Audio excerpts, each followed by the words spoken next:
Assalamualaikum warahmatullahi wabarakatuh. Perkenalkan, kami dari kelompok beranggota saya Anggi Safrina Putri, NIM 1962156.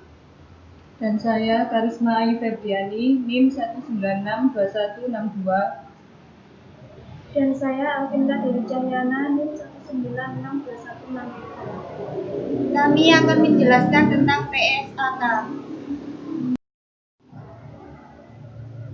Apa sih yang dimaksud dengan PSAK? PSAK atau Pernyataan Standar Akuntansi Keuangan merupakan standar yang digunakan dalam pelaporan keuangan di Indonesia. Standar ini merupakan pedoman prosedur dalam membuat laporan keuangan akuntansi. Bagi seorang akuntan, pernyataan standar adalah pedoman yang digunakan untuk menjalankan pekerjaan sesuai dengan standar akuntansi yang berlaku. Dalam PSAK menetapkan dasar-dasar penyajian laporan keuangan dengan tujuan umum, agar laporan keuangan bisa dibandingkan dengan laporan keuangan sebelumnya ataupun laporan keuangan lainnya. Tujuannya adalah agar tercipta keseragaman dalam penyampaian laporan keuangan. Tidak hanya berisi aturan dan standar pedoman ilmu akuntansi saja, PSAK berisi informasi dan data yang sangat penting dan berhubungan dengan laporan keuangan. Data-data dan informasi yang tercatat di standar akuntansi adalah aset perusahaan, liabilitas ekuitas, pendapatan, dan beban. Informasi entitas berupa kontribusi dari pemilik serta distribusi kepada pemilik, kerugian dan keuntungan perusahaan hingga laporan arus kas juga tersedia.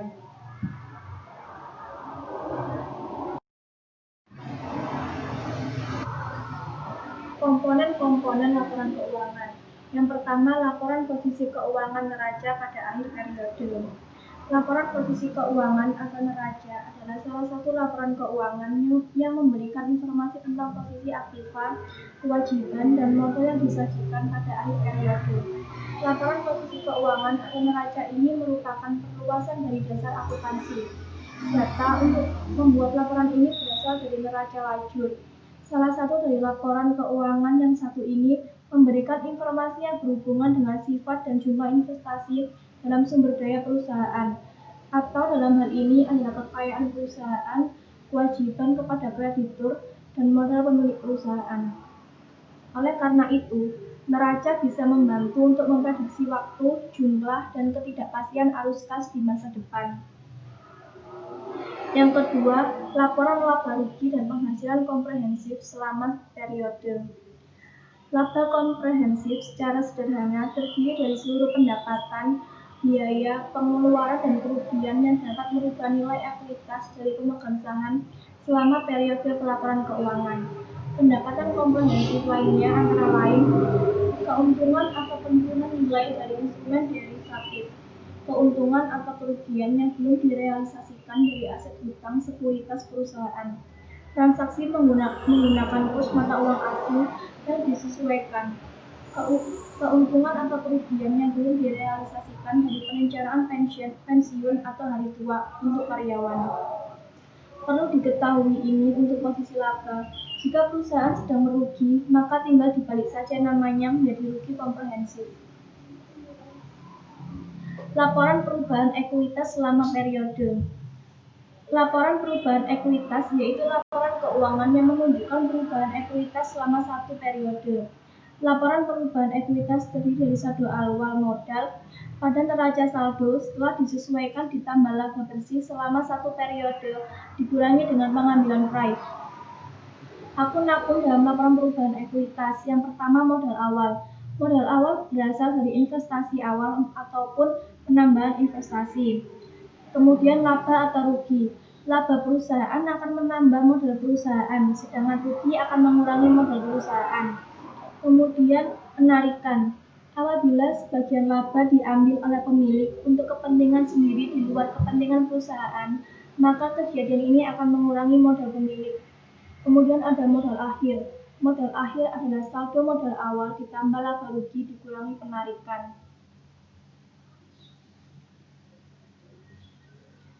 Yang keempat, laporan arus kas selama periode.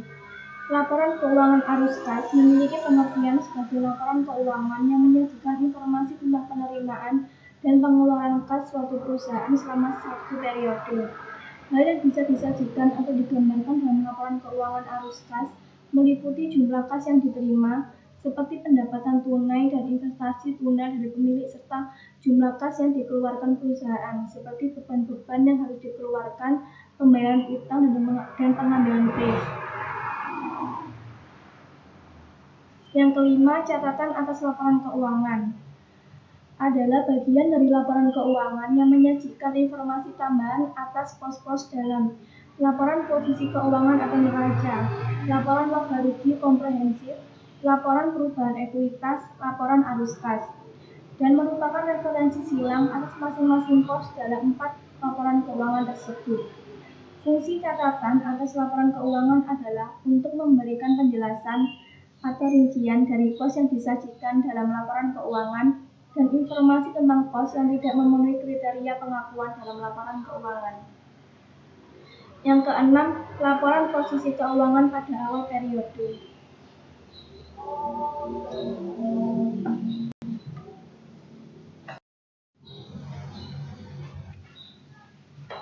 PSAK 1 menetapkan dasar penyajian laporan keuangan bertujuan umum General Purpose Financial Statement yang selanjutnya disebut laporan keuangan agar dapat dibandingkan baik dengan laporan keuangan periode sebelumnya maupun dengan laporan keuangan entitas lain. Pernyataan ini juga mengatur persyaratan penyajian laporan keuangan, struktur laporan keuangan, dan persyaratan minimal isi laporan keuangan.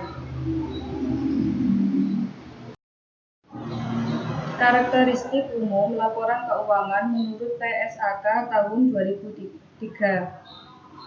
1. Penyajian secara wajar dan kepatuhan terhadap SAK. 2. Kelangsungan usaha. 3. Dasar aktual. 4. Materialitas dan penggabungan. 5. Konsistensi penyajian. 5. Informasi komparatif. 7. Saling hapus. 8. Frekuensi pelaporan.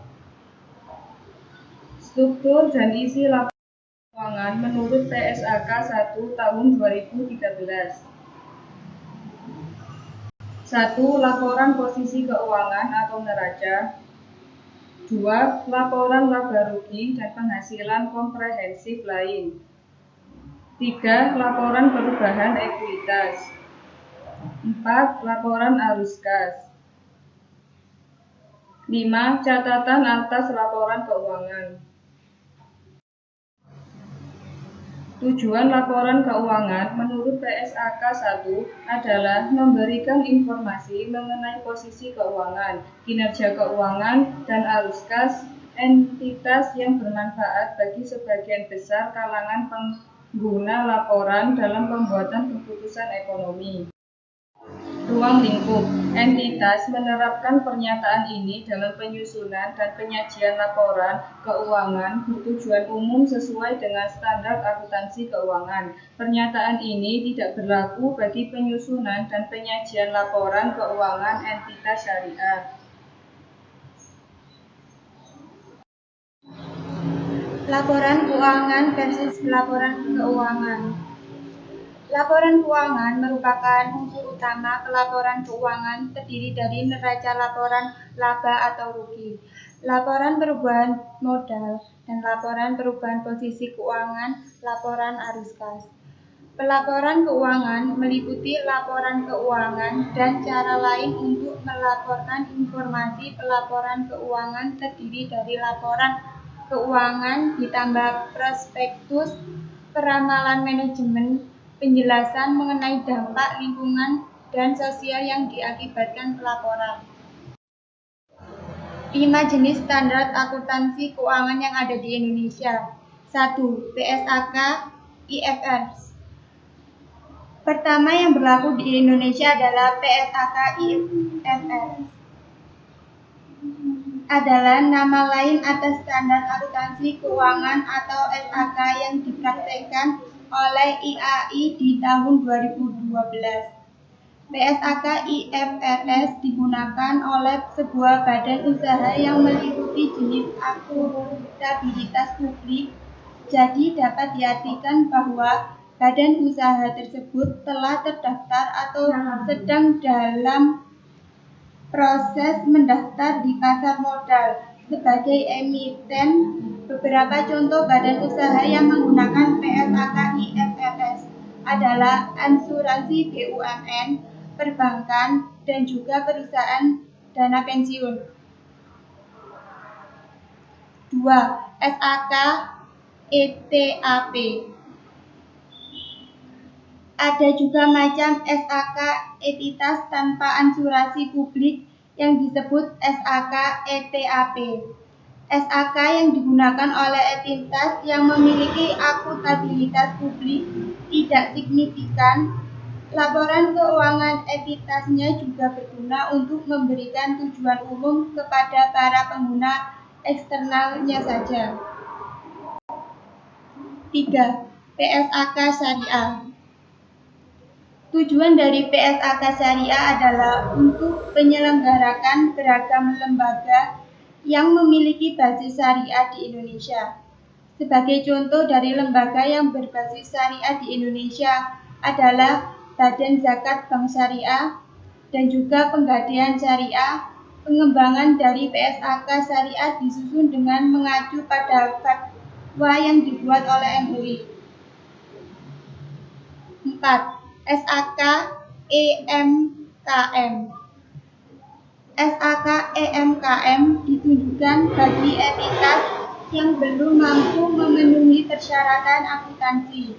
Sesuai dengan SAK ETAP, entitas yang menggunakan SAK EMKM sebagai pedoman penyusun laporan keuangan dapat membuatnya secara eksplisit serta tanpa terkecuali mengenai kepatuhan pada SAK EMKM di catatan laporan keuangan. 5. SAP. Pembuatan SAP bertujuan agar entitas pemerintah memiliki partisipasi, transparansi, dan juga akuntabilitas pengolahan keuangan negara, agar pemerintahan yang lebih bersih dan baik dapat terwujud. SAP ini telah ditetapkan sebagai PP nomor 24 tahun 2005. Beberapa standar akuntansi keuangan berlaku. PSAK 2, laporan arus kas. PSAK 4, laporan keuangan konsolidasian dan laporan keuangan tersendiri. PSAK 7, pengungkapan pihak-pihak berelasi. PSAK 10, pengaruh perubahan kurs valuta asing.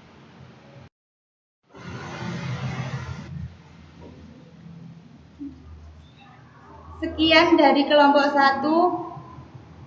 Mohon maaf apabila ada kesalahan. Wassalamualaikum warahmatullahi wabarakatuh.